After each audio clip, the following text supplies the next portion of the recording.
একদিকে চলছে বাংলাদেশ আফগানিস্তানের 3 ম্যাচের টি-20 সিরিজের দ্বিতীয় ম্যাচ, অন্যদিকে ঘোষণা করা হলো আফগানদের বিপক্ষে ওয়ানডে সিরিজের দল। 3 অক্টোবর শুক্রবার এক প্রেস বিজ্ঞপ্তিতে ঘোষণা করা হয় বাংলাদেশের স্কোয়াড, যেখানে আছেন চলতি টি-20 সিরিজ খেলার 10 জন ক্রিকেটার। আছেন প্রথমবারের মতো একদিনের আন্তর্জাতিক দলে ডাক পাওয়া সাইফ হাসানও।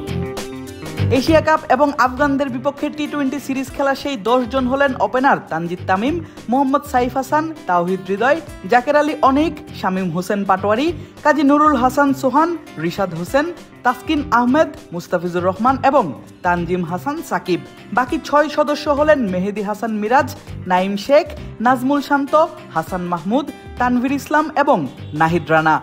সংযুক্ত আরব আমিরাতের বাইরে অবস্থান করা বাকি 6 জনের 5 জন অর্থাৎ বাংলাদেশ জাতীয় দলের ওয়ানডে অধিনায়ক মেহেদী হাসান মিরাজ, ব্যাটার নাজমুল হোসেন শান্ত, পেসার হাসান মাহমুদ ও নাহিদ রানা এবং স্পিনার তানভীর ইসলাম আজ রাতেই ধরবেন সংযুক্ত আরব আমিরাতের বিমান। অপরদিকে ভিসা এখনো না পাওয়ায় ওপেনার নাইম শেখের এখনই যাওয়া হচ্ছে না আরব আমিরাতে।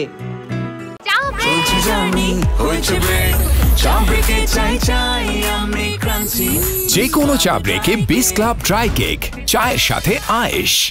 এই বছরেই শ্রীলঙ্কার বিপক্ষে খেলা ওয়ানডে স্কোয়াড নিয়েই আফগানদের মোকাবেলা করবে বাংলাদেশ দল। শুধুমাত্র পরিবর্তন হয়েছে 2টি।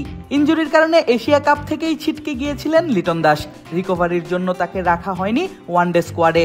আরেক পরিবর্তন পারভেজ ইমন, বিশ্রাম দেওয়া হয়েছে এই বাঁহাতি ওপেনারকে। তবে স্কোয়াডের মূল আকর্ষণ top order batter Saif Hasan. দীর্ঘদিন পর টি-20 দলে ফিরে নিজের প্রতিভা দেখিয়েছেন এশিয়া কাপে, ছিলেন ক্যারিয়ারের সেরা ছন্দে। সেই সুবাদেই তাকে রাখা হয়েছে ওয়ানডে দলে। আগামী 8, 11 এবং 14 অক্টোবর সংযুক্ত আরব আমিরাতের আবুধাবির শেখ জায়েদ ক্রিকেট স্টেডিয়ামে বাংলাদেশ খেলবে আফগানদের বিপক্ষে 3 ম্যাচের ওয়ানডে সিরিজ। প্রতিটি ম্যাচই শুরু হবে বাংলাদেশ সময় বিকেল 4টায়। আদিব আশরাফ, ক্রিক ফ্রেন্জি।